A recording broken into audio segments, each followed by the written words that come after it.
Nowadays, creative volume isn't a luxury, it's a necessity. But most brands don't have the infrastructure to consistently scale up their creative output. So what I'm going to do today is show you the exact systems we use at my company to put out thousands of ads every single month for our clients. Because when you do this, it allows you to make better, data-driven decisions with your creative, increase your creative volume, and identify opportunities for creative diversity. And these are the three components of the golden formula for Meta ads in 2025: quality, quantity, and diversity. If you can get all of these and consistently feed it into your ad account, you are going to succeed. So this is a three-part system. We use Notion, Google Sheets, and Motion. I'll get into what each one of them does individually shortly. But look, I'm not saying like this is the only way you can do creative operations. I'm just saying this is what's worked for us. This is what helps us put out thousands of ads every single month. So I'm gonna do a long tutorial. I'm gonna show you every database, every spreadsheet. If you wanna go and copy it, you're more than welcome to. You will also be able to buy it at the end if you're interested as well. But yeah, this is how we put out thousands of ads every single month. For those of you who are not familiar with who I am, my name is Alex Cooper. I am co-founder of a creative agency called Adcrate. We produce performance creative for 8 and 9 figure brands like Huel, Licorice.com, The Perfect Gene, just to name a few. And I make content helping people make better ads. So let's start off by talking about what are creative operations. Well, to put it simply, they are the systems and workflows behind your ad creative output. It is the engine that allows you to put out 100 a week, 200 a week, 300 ads every single week, the systems and workflows behind it. Now, when you have good creative operations, that allows you to make your creative team more efficient and reduce your costs, tie the loop between performance and strategy, one of the biggest pain points for brands and agencies in the e-commerce space today, and help you monitor creative output across different content sources so that you can make better decisions, as we covered a minute ago. And again, the golden formula: quality times quantity times diversity equals success. This is what we are trying to solve for in this video. And I think a great way to think about this is through this analogy that was actually given to me by someone from Meta, someone who works at Meta last year. They said to me, like, you should think of the different creative sources in your ad account as different rivers flowing into one large river. You have your internal team, you have different agencies, maybe you have customer content coming in, different creators. And every one of those rivers is gonna have like their own unique take, their own perspective on how to make good ads. They're gonna have completely different styles. What you don't wanna do is be in a situation where like every single ad that you put out looks exactly the same. Because if you do that, then you're not gonna be able to hit different pockets of your audience. Because we will have a very different take on how to make winning ads than other agencies will. And that's a good thing, because then we can have quality across the account, we can have quantity if we've got multiple vendors in there, and we can have a diversity of the creative that's being fed into Meta. Now, this may be more aspirational for a lot of people watching this video. You might not have the budget to go and hire 3 different agencies and customers and creators to create content for you. So just think of this as like a framework, as like where to work towards. This is how the big brands are doing it and how the big brands are managing to maintain efficiency at scale. You may not need to do this when you're at spending 20K a month doing 50K MRR, but if you want to scale and maintain efficiency, then you need to start thinking about this at some point. But it's kind of difficult to do that when most brands have systems that look a little like this. I found that brands tend to have systems that are either overly simple or overly complex. So overly simple would be something like this, like a Trello Kanban board that's, it works if you're putting out 3 or 4 concepts a week and you have one creative strategist, or you're making the ad yourself. But what about when you want to scale from 20K a month to 50, to 100, to 200, to 500K a month, and suddenly you need to up your output to 10 ads a week, to 20 ads a week, to 50 ads a week? You can't do that without things getting messy, without things getting lost and falling through the cracks in systems like these. Or alternatively, on the flip side, with systems like overly complex spreadsheets that don't allow you to achieve that. And that's kind of the reason why I wanted to make this video, because I have friends who've got brands who have scaled from like 10 to 50 million. And I asked them like, what's the main contributor towards you scale? And they said, Alex, it's being able to scale creative volume. Like 10x in our creative helped us 5x our ARR within 18 months from $10 to $50 million. And the crazy thing is like their ads weren't even objectively better than their competitors. They just had more shots at goal, they learned quicker, and they iterate quicker. So they won. But you can't do that if you have a system like this.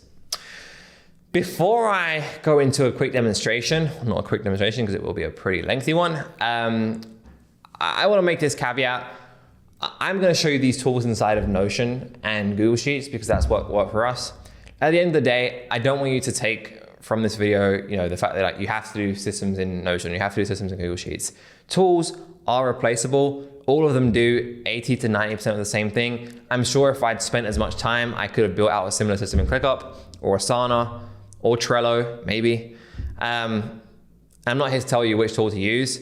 I'm just here to show you what works for us. And what I want you to take away from this are the principles of a successful creative workflow that we are going to cover today. So the three parts of the system, Notion, Google Sheets, and Motion, what do they do? So we're an agency, obviously, but I'm going to talk today from the perspective of a brand, because that is the majority of my viewership, I understand. And if you're an agency, you can just work out how to apply it to you. So we use Notion for internal creative production, all of our briefing and execution. We use Google Sheets to track production across all creative sources, so internal agencies and creators or freelancers. And then Motion, the third part of the system, is to feedback on what is working and what is not working inside the ad account, tying the loop between performance and strategy. Now, Motion is a third-party tool. There's not too much of a custom setup there. I mean, we have our own custom reporting, but I'm gonna spend most of today's videos talking about Notion and Google Sheets because that's where we've built like a real custom setup that's for creative operations, and Motion is just kind of tying the loop. So you can use other platforms besides Motion. I just prefer Motion. I think it's like very intuitive and very easy for all of our team to use. So we'll get into that shortly. But I first want to look at Notion and Google Sheets because that's where the meat of this system lies within. So what does that look like in practice? Well, something like this. As you can see here, we have the internal team conducting research, ideation, scripting, shooting, editing. All this is managed within inside our Notion systems I'm about to dive into. Where we have a master creative database that tracks every single concept at concept level and has all the different variables that you want to track inside of here. Alongside this, we have our agency partners and other vendors giving us creative, and all of that flows through into the Google Sheet. And the reason we do that inside of a Google Sheet is just it allows us for greater customization of charts and reporting and analysis, which I will show you shortly. So all that's moved inside of here. We don't track any analytics inside of here. It's just to log all of our creative, see if we can track like everything, by content source and by week, and we can see how much creative overall as a business we are putting out every single week. And then finally, it's moving to the ad accounts. And once we have data behind the assets, in Motion, we look at what's working and what's not, and that gets fed back to the internal team. It does get fed back to our partners as well, but mainly back to the internal team. There's a key here of like which roles are responsible for which at the bottom here. But yeah, it's a very simple system really. Notion, G Sheets, and Motion. That's how it all kind of fits together. So let's have a look inside of Notion first. And there's a lot going on in this dashboard. I'll cover the key points that make up this system. Everything flows through what we call the master creative database. This is where every single internal concept that we make is tracked. It's a Notion database. It's got all the different variables here. So what type of concept is it new or iteration, dates, priorities, which is very important. Like one of the main reasons I think the system works is as I'll go into in a minute, everyone can see exactly what every person's workload is and what their priorities are. So there's no uncertainty about, when I log in the morning, exactly what I'm working on, how much I've got to do. Is my team member, underworked or overworked? So they got a lot on their plate right now. And that comes from priorities and assignees and dates, which we'll go into shortly. Statuses, assignees here. We have the products, if you've got different SKUs, the creator, which is linked to our creator database. And that's pretty much it. So if I jump into one of these briefs, well, these aren't briefs actually, like this is like a concept view. And two components to this. The first part is the actual brief. So we won't send this to creators because it's got a lot of internal information. What we will do is we have templates inside of the templates where I can go, create a brief in here. And we've got templates for full scripts. We've got templates for editing briefs, templates for iterations, templates for like more freestyle ideas. And all of these we've obviously had to spend a lot of time building. But this just means like whatever I want to write, I can put the template in for here. And I do think it's important to have different type of brief templates because a lot of brands, like because they want to systemize things and they want to turn things into just one standardized system, they only have one way to brief. It's just done in like a spreadsheet format, or it's just done in like a table format in Google Docs. So like whatever it is, but every single brief looks the same. And like if every brief looks the same, then your ads are gonna look pretty similar. I mean, obviously there's gonna be difference in what is being said and shown, but like it doesn't allow for you to be too robust with the concepts you put out. So I always tell the strategists on our team, I literally don't care what template you use. I actually don't care if you don't want to use a template at all. All I care about is can you get your vision across to the creator or whoever's on the other side of this brief in the best way possible. And if that means completely ignoring all of our briefs and just writing in a plain document, go for it. But these are there to help you should you want to use them. But that's me going on a bit of a tangent. Okay, so we have script, we have additional shots, we have and then editor notes. I think most brands have this in some format. I just think most brands only really look at this from like there's only one type of way to write a brief, and I think there's actually, there should be multiple if you're optimizing for the best ads, even though it's slightly less operationally sound. So we've got the briefs here, which get shared to creators, and then we've got the time log. The time log is really important because as you start to scale up and you have multiple people on your team, you will have, reviews, and you will have going back and forth between strategists, going back and forth between editors, and going back and forth between you. Like you have multiple people involved on one brief at a time, or one concept at a time. And if you've got that across like 20, 30, 40 concepts, it's very easy to lose track of who's working on what when, and like also how long things have been outstanding for. So what you're able to do inside of here is I can just start a new log saying strategy developed. I could say ready for review, and then I could tag my manager. And now I can come in and see, okay, so Sarah worked on this on the 14th of March, is now the 15th of April. Why is that the case? Why was this left ongoing? Like, why was this left untouched for a month? And as a manager, that's like important information for me. I can see how long something has been like waiting for. And especially like once you start to scale up, like these become like 10, 15, 20 lines long. It's just very useful to get people to fill this out. So yeah, the two components of the concept is the brief and then the time log. Obviously we have the same for statics too. See if I can find a static concept. Static briefs are a lot more simple. If I just go to existing asset template, so either an existing asset or a new shoot. Just here's the reference, here the assets, here's the instruction, and here what we want to change for B, C, and D. So nothing crazy, but again, everything being tracked in one place is great for multiple reasons. It means that we can tie everything to assignees and dates and tasks, and it also means that we can set up reporting. And this is where this becomes really interesting, because I can set up the creative output report, which tells me exactly how much output we're doing dynamically. I don't have to do anything. Once these are set up, like I can just look at these every week and they're automatically updated. So I can say, okay, why are we putting out 6 a week, and then suddenly we had this week in February where we put out 4? Why is that? Or we could break this up, like we could split this out by strategist, and I could go group by strategist, and I can say, we've got 2 strategists, one of them's making 3 concepts a week, one of them's making 1 concept a week. Why is that person making 1 concept a week? Are they making 1 concept a week because they're slower, or are they just putting a lot more work into that concept, and actually that 1 a week is performing better than the 3 a week than the other strategist? Like this type of data, just having access to it at a glance, like without having to do any work, very important. Total output. you can split this up like any way you want to, by product, by video editor. You can do this in graphs or in bar charts, graphic designers, strategists, etc. I mean, once you've got everything in one master database, really it is like up to you how you want to chop up the data based on what information is important for you to know.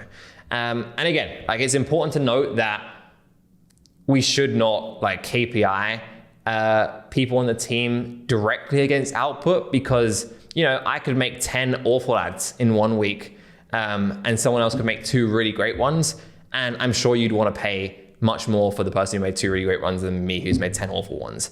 But it's something to consider. It's another data point for you to consider when you're looking at your different costings and who on the team is providing what for the amount that you're paying them. So yeah, I spend a lot of time inside of our Adcrate report, and we have a bunch of different reports on the back end that look at this master creative database and tell me the information that I need to know. The other cool thing about this is that we can build spin-off dashboard views from the master creative database. So everything that I'm going to show you now is just a view of the master database. If you change something in these, it will change something in the master database. And by the way, I probably should have prefaced the video with this. This is pretty technical. This is quite in-depth. This is probably not going to be a video that gets too many views, but I hope the people who are watching this, it makes sense, or it makes somewhat sense why we do what we do. And I'm not saying this is the best way to do it. I'm just saying this is what works for us. So we have strategist dashboards, we have editor dashboards, we have creator dashboards. So every single person can come in here and see, hey, this is all of my workload right now. This is all the concepts and strategy, and this is where they are in the pipeline. I can see my concepts. If I'm a reviewer, I can see everything that I need to review. And these concepts will just go back and forth between strategists and reviewers. So if I'm a reviewer and this is currently in review, then I can just say, once it's reviewed, I'd go into the time log, I'd say reviewed, I'd send it back into in progress, and that would go back into the dashboard of the strategist. And if I want to check on my different strategists, I can just group this workload out by strategists, and I can see that, strategist number 1 has got 5 concepts that they're working on, and strategist number 2 has got 2. Therefore, if I have an idea that I need to execute this week, I can see exactly what, I can see that I need to allocate that to strategist number 2 because they have a lesser workload than strategist number 1. Again, it just comes back to this idea of radical transparency. Everyone can see what everyone's working on. Everyone can see how much workload someone has and what the progress and output is of their work at all times, which is super helpful for you when you start to scale. Again, you may be looking at this and thinking I don't need this now. I spend 30K a month or 50K a month and I have one strategist who does this for me, and this just looks overwhelming and I don't need it. You probably don't need it right now, but even if you just take a few things from the system, implementing something like this, or with these underlying principles, when you scale up, you will be so thankful that you have a system like this in place rather than just operating from a massively complex spreadsheet or just a Trello Kanban board. This system is built for scale. And every person who's come on to Adcrate and used it has said that it took me a little bit of getting used to when I first looked at the system, but the more I use it, the more I realize this is the best system that I've come across, and it's so useful to help me put out ads. So we've got the same thing for iterations, editors as well. Every editor can come and see. So when a video is ready to go, it's just it just goes into assign to editor. Obviously these views are all broken up by filters. So if it's filming, if it's in filming or in editing, there's no editor assigned yet, it'll just go into here, and our lead editor will jump in and just assign it to one of the editors, and we can see all of our output by, or all of our current edits by editor. So Ali and Sarah, in this case, are the 2 editors. So I can see Ali's working on 7 of these right now. Sarah's working on 3. So if I've got a new edit, I'd probably hand it over to Ali before I hand it over to Sarah. Actually, I would definitely hand it to Sarah because she's got none in progress. She's got 3 in review and she's waiting. So I know that she's now dormant and waiting for me. See, that's the kind of insight that having a proper system like this really helps you with, because you can see she doesn't have to message you saying hey, I'm waiting for something. You can just see at all times what people are working on and what they've got coming up next. And then you've also got the dashboard, the creative reports to underpin that and tell you who's putting out the most amount of ads. That's like the core of the system. I will show you some things that we have in place around this now. So we have what we call our ideas library. And the reason we put this in place is because I found that we were getting ideas lost in creative calls and in Slack channels and in email threads and in Instagram DMs. I wanted one central place for people to like asyncly log their ideas for ads, whether that be media buyers, whether that be creative strategists, whether that be editors, whether that be the founder, like whoever it is, rather than trying to put it in all these different places. Just log it in one place, and then the strategists, when they're doing their next round of ads at the start of the week, they can just sit down and go, okay, here are all of my ideas, here are all the team's ideas, which ones do I want to pick? So I would just come in here and I would say, actually we've got some examples here. So this is, iteration. Iterate on this ad because it's performing really well on the ad account. Here's some suggestions, like literally as simple as that. Or for a new concept, try this angle because I think, because I've seen something on Twitter from one of our competitors and I'd like to test it. We haven't tested it yet. Simple as that, but really helps centralize the ideation process. Not perfect, but a lot better than having it in 5 different places, which most brands do currently. So we have that in place. Creative learnings is kind of our effort to tie the loop between performance and strategy. So this is what our media buyers will fill in every single week. And they will say like, for this account, this is what we've learned.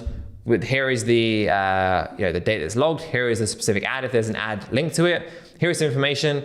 And here is our like analysis and insight. We should do more of this, we should do less of this.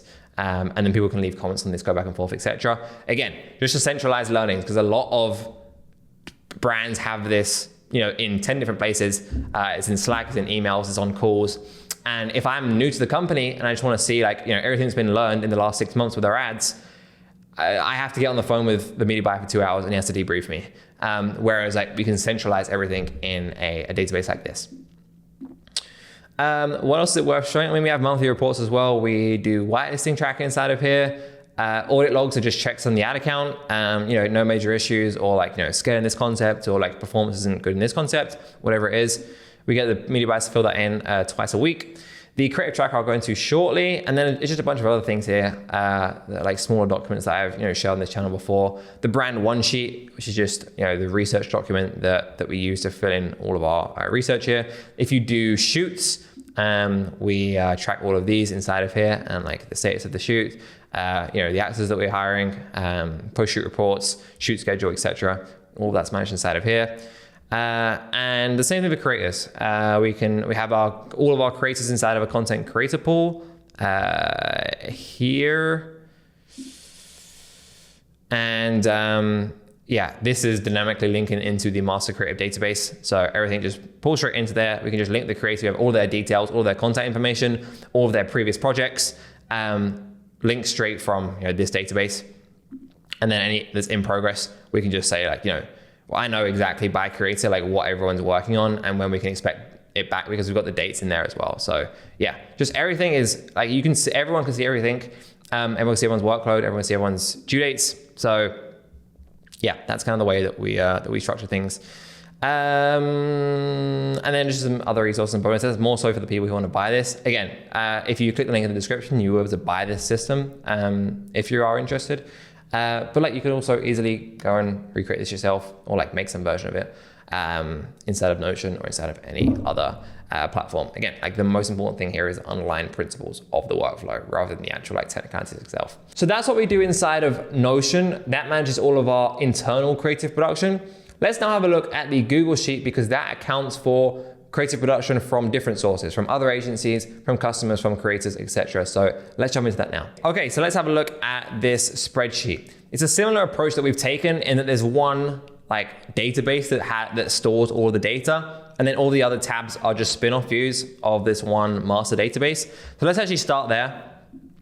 The vast majority of the data is stored inside of this meta tab. Again, it just holds all of the information that we want. You can actually, for the internal creative, you can just copy this across from Notion by just creating a view inside the Notion database that like mirrors this, and you can just copy and paste straight in, which is great.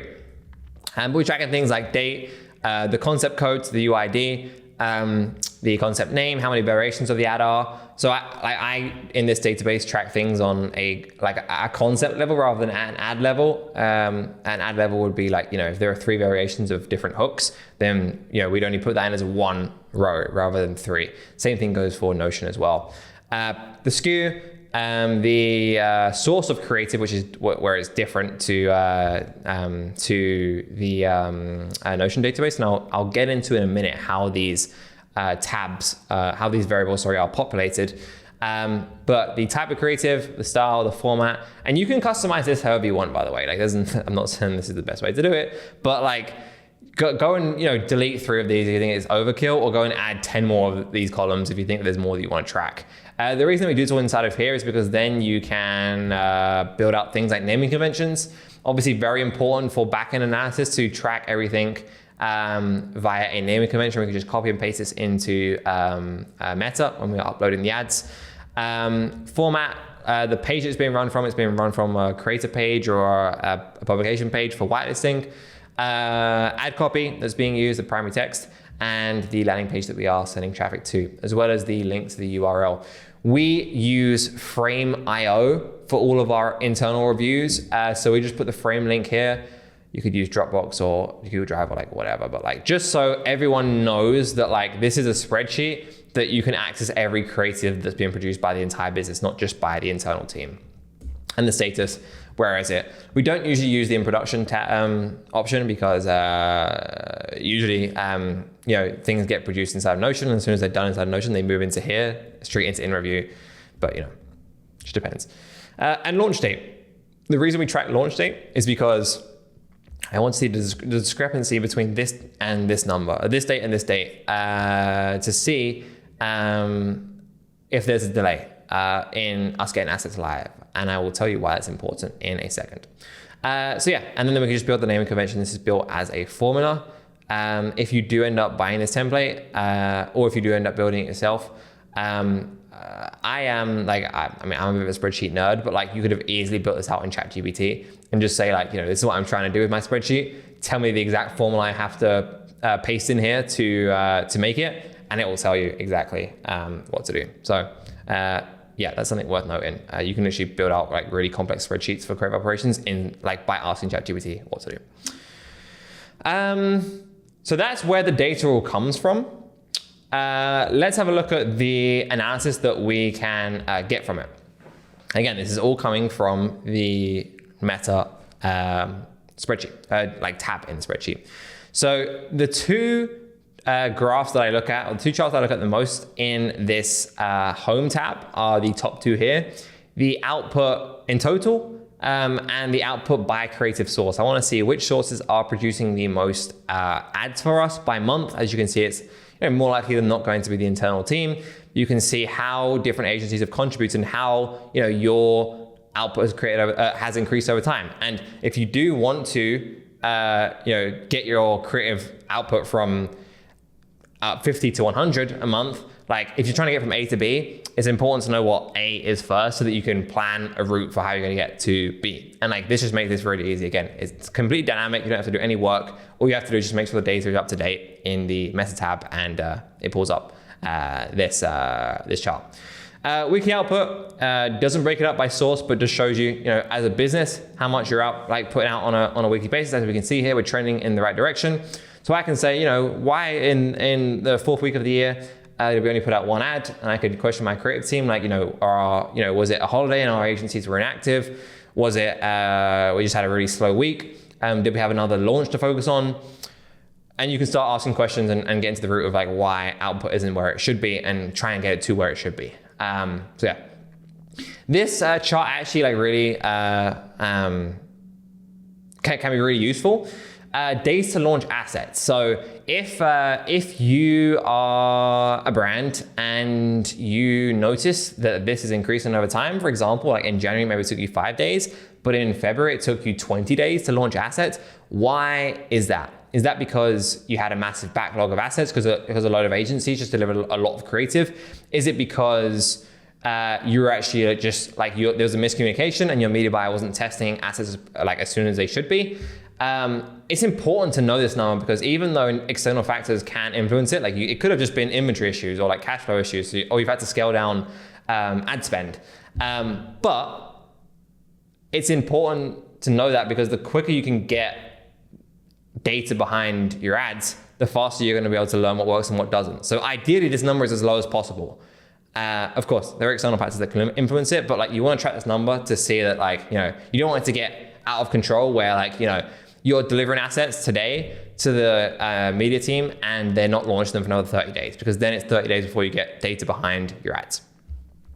Creative diversity, it's a really important one to see, you know, you can break this up however you want by format, by ad type, but I can just see here that like, you know, we've got a healthy mix of static, of low product video, high product video, carousels, GIFs, motion graphics, etc.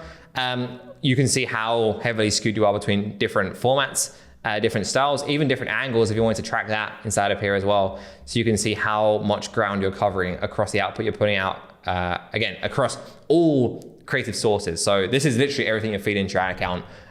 What does the creative diversity look like? It's a really important thing to keep note of as well. Last 90 days, you can obviously change this in the back end as well if you want to make this like last 365 or whatever. Net new versus iteration. I mean, yeah, it's pretty self-explanatory. I also have a TikTok tab here as well.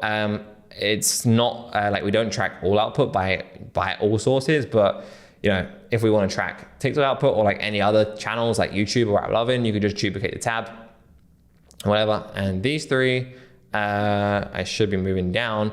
You can just track, you know, other variables that are inside the meta sheet. You know, like ads by product, ads by landing page, ads by, you know, are we using creator pages? Are we using the brand page or like their publication pages? So yeah, I mean, these are less important, but still interesting insights that can be gained from them. For the more technical people with spreadsheets who may be wondering where these inputs come from, the way that I do it is I just have like all of these supporting tabs inside of here. So if I look at source, for example, in fact, we'll come back to that one. If I look at page, for example, I would go to whitelisting and it just looks at everything in this sheet. So if it's in this sheet, then it comes up as an option on here. So if I change Almost Handsome to like big guys fashion, I went here, big guys fashion is it. So it dynamically updates, and it's the same for all of these. You change it in the like the backend page, and it changes it in the master view, which is how that is set up. Again, you can get that all done with ChatGPT for the most part. So most of these pages are pretty self-explanatory. Products, just tracking the different products and SKUs. Ad copy library, we don't refresh our ad copy too often, maybe like every few months. And we'll have like 5 to 10 different copies that we use for clients.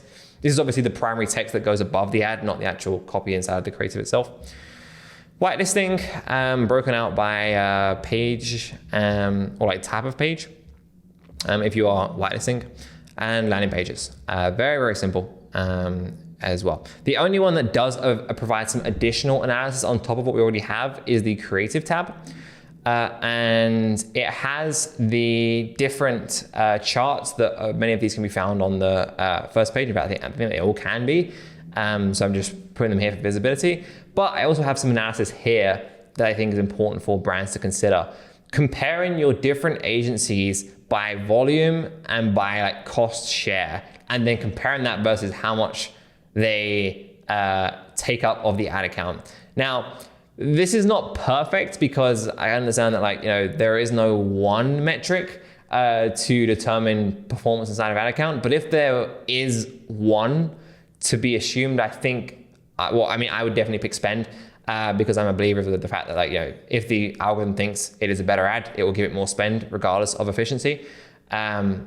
So if we assume that is true, then we can just look at, how much of the ad account share is each creative source taking up. And we can compare that to how much of the volume they are creating and to how much of the total cost they are incurring. So for example, if we look at agency 1, they are responsible for 12% of spend inside the ad account. They only make 6% of the concepts that get launched, but they account for 13% of the cost that we are spending on creative. So they're around about where you'd expect them to be in terms of like how much are we paying proportionally versus like what share of the ad account do we have. Agency 3, they have a cost share of 11%, but they only have 4% of the ad account. So, I mean, again, there is no like one metric to KPI on here, but more so to consider all of these and make a decision, should we scale or kill different creative sources, like invest more in freelancers, find new freelancers or scale these ones up. Same thing with the agencies, same thing with the internal team. Like, should we bring on more internal teams if we're getting like an efficient cost per concept and it's doing well inside the ad account? So, things to consider when you are working out which creative sources to invest more in to increase your creative volume. And like having data like this just makes it very intuitive and easy. And that is pretty much it for the Notion and Google Sheets part of the system. Once ads get put into this Google Sheet, the media buyers will take them, launch them inside the ad account and mark as launched inside of here.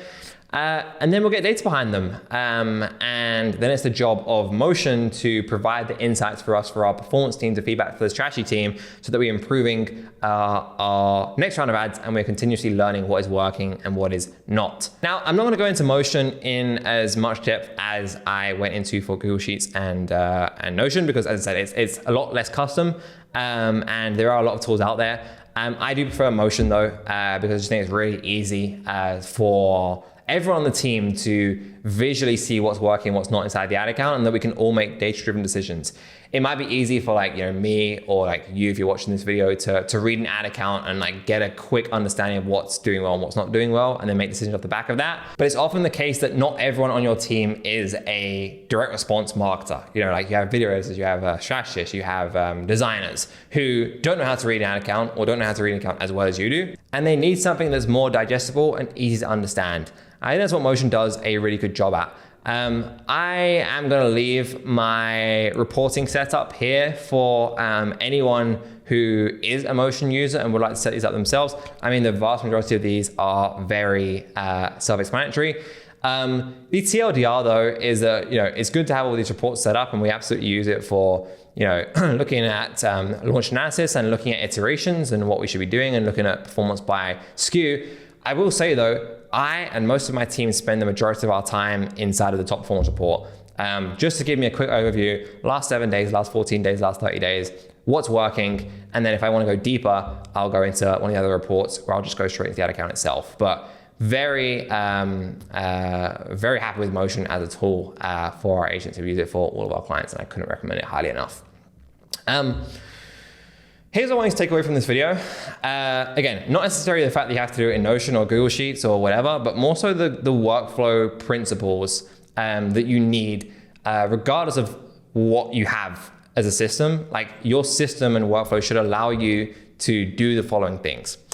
You should be able to quickly and clearly see your team's current workload and output. You should be able to give everyone on the team a clear indication of their priorities and deadlines. If I'm a video editor, if I'm a strategist, if I'm a graphic designer, when I log in first thing in the morning, I should know exactly what my priorities are, what my deadlines are, and like what I need to get out by the end of this week so that we can hit our creative volume targets. Your system and workflow should allow you to feedback learnings from the ad account to the strategy team, so you are tying the loop between performance and strategy. You should be able to monitor the output by content source across different time periods, or just monitor the output like overall, so you can see how much creative you are producing. Measure the cost per concept and the concept share and cost share across different content sources. Compare this to ad account data to eliminate ineffective content sources, so agencies who are underperforming or overperforming. You can decide whether you want to kill or scale them. Same thing with freelancers or creators. And ultimately, if you do all of these things, you will be able to increase quality, quantity, and diversity across the account, leading to better overall performance, which remember is our golden formula that we are solving for in our creative operations. And if you can do all these things, you'll be in a good spot, regardless of the tool you use or the how your creative operations are set up. Like, this is what I want you to take away from this video. So if you do want to purchase the systems that we have built and the systems that I have shown you in this video, what I want you to do is go over to adcreativeops.com. Like I said, we have spent 2 years iterating on this system. We're probably on like the 20th version of it now. And every single person who's used the system has told me, Alex, this is the best creative operations system I have used. It has allowed my team to scale up in a way I couldn't scale up creative production previously. And you might be looking at this now thinking like, I don't necessarily need this today. I'm only spending $50K a month and I've got one creative strategist. If you have goals of scaling up your creative volume, you will regret not putting in place a system like this when you try and scale up. Because I've seen it so many times, brands will scale up and they don't have the proper infrastructure to be able to scale up, and then they have to scale back down because they can't consistently hit the amount of volume that they need to hit. And that's what the system does. It is built for scale. It is literally built for an agency that puts out thousands and thousands of ads every single month. So if you're putting out less than 5,000 ads every single month, then I think this system will have sufficient scale for you to operate with them. So yeah, whatever you want to do, whether you just want to take the principles from this video, whether you want to invest in our systems, it would, to be fair, probably be cheaper for you to just buy the systems from us rather than get someone to recreate it with how much nuance there is in these things. But adcreativeops.com is where you can find the way to get access. Inside there, you'll have the exact Notion dashboard setup that we have to manage thousands of ad concepts. You'll get the master creative tracker spreadsheets, as well as a lot of other benefits, like all the brief templates for every type of ad that we talked about earlier. The AI cheat sheet with all of our prompts at Adcrate. The Performance Creative A to Z playbook, which is a master document that basically is our master SOP for all of our creative strategists. Our hiring process for finding A+ talent and building a team that can do this autonomously. So that's the next stage. It's like, once you've got the system under your belt and you operate yourself, then it's how do you find the people to operate the system for you? And finally, just a bunch of other exclusive bonuses and resources on how to make great ads so that we can empower your team, both from an education and an operational perspective, on making great ads at scale throughout the rest of the year and beyond. So yeah, adcreativeops.com if you want to check that out. Otherwise, I hope you found this video valuable. Like and subscribe if you did. Comment what you want to see more of, and I will see you in the next one.